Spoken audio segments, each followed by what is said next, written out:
शिवराज के गढ़ में कमलनाथ ने लगा दी सेंध, बीजेपी का दिग्गज कांग्रेस में शामिल। शिवराज की सीट बुधनी से बीजेपी के कई नेता कांग्रेस में शामिल। विधानसभा चुनाव में शिवराज को उनकी ही सीट पर घेरने की तैयारी में कांग्रेस। बीजेपी से कांग्रेस की ओर पलायन करने वाले नेताओं की संख्या लगातार बढ़ती जा रही है। पूरे मध्य प्रदेश में इस समय सबसे ज्यादा नेता बीजेपी को छोड़ते हुए दिखाई दे रहे हैं, तो कांग्रेस से भी कुछ नेताओं ने पाला बदला है। लेकिन अब तक सबसे बड़े झटके कांग्रेस से बीजेपी में गए ज्योतिरादित्य सिंधिया को लग रहे हैं।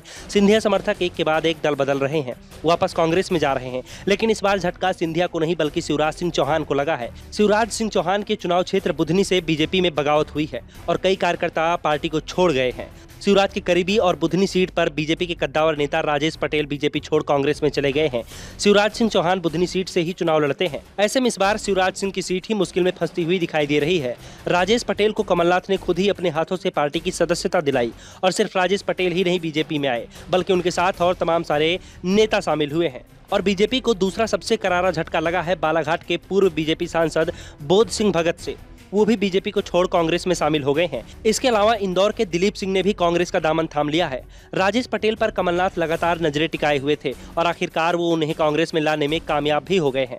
ऐसे में कांग्रेस पटेल को शिवराज सिंह चौहान के खिलाफ चुनाव में उतार सकती है। दूसरी ओर बालाघाट के पूर्व सांसद बोध सिंह भगत ने कांग्रेस में शामिल होते ही बीजेपी सरकार को अपने निशाने पर ले लिया। भगत ने कहा कि कमलनाथ सरकार का 1.25 साल का कार्यकाल शानदार रहा, षड्यंत्र पूर्वक आपकी सरकार गिरा दी गई, लेकिन अब प्रदेश की जनता 5 साल के लिए कमलनाथ के हाथों में प्रदेश की सत्ता सौंपने को तैयार है। उन्होंने बिजली बिल को लेकर कांग्रेस की कमलनाथ सरकार की समय चलाई गई योजना की तारीफ भी की। भगत ने कहा, कांग्रेस ने बिजली को लेकर अच्छा निर्णय लिया था। 100 यूनिट जलाओ और 100 रुपया दो, उससे बिजली भी कम जलती थी। मेरी बीजेपी से लड़ाई नकली खाद बीज की थी।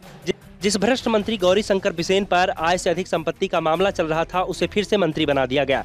इस दौरान कमलनाथ ने भी शिवराज सिंह चौहान पर निशाना साधा।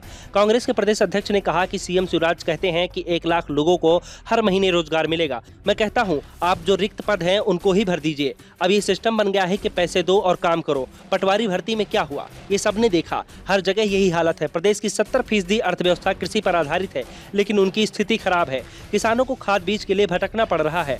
हमारा 15 महीने का कार्यकाल रहा, उसमें हमने अपनी नीति और नियत का परिचय दिया। हमने शुरुआत की थी तो वो सैंपल था। हम प्रदेश को सही पटरी पर लाना चाहते थे। आज नौजवान क्यों भटक रहा है? क्योंकि कोई निवेश नहीं आ रहा है। निवेश तब आता है जब लोग प्रदेश पर विश्वास करते हैं, लेकिन हमारे प्रदेश पर किसी को विश्वास ही नहीं है। शिवराज सिंह चौहान कहते हैं, मैं इन्वेस्टर समिट कर रहा हूँ, सब बेकार की बातें हैं। आज हमें दिखाई दे रहा है कि प्रदेश में क्या कुछ हो रहा है। साफ है, कमलनाथ अब शिवराज सिंह चौहान की घेराबंदी में जुट गए हैं। पहले सिंधिया के गढ़ में उन्होंने सेंध लगाई और अब शिवराज के गढ़ में सेंध लगा दी है। वैसे कांग्रेस की ओर से जो संकेत मिल रहे हैं उसमें साफ है कि 2-3 दिन में और कई बीजेपी के बड़े दिग्गज नेता कांग्रेस में शामिल होने वाले हैं। जिस तेजी से बीजेपी छोड़कर नेता कांग्रेस में आ रहे हैं, उससे माहौल भी कांग्रेस के पक्ष में बनता हुआ दिखाई दे रहा है। वैसे भी 2018 में जनता ने जो फैसला दिया था वह अधूरा रह गया था, क्योंकि कमलनाथ की सरकार 15 महीने ही रह पाई थी। ब्यूरो रिपोर्ट, द नव दर्पण न्यूज।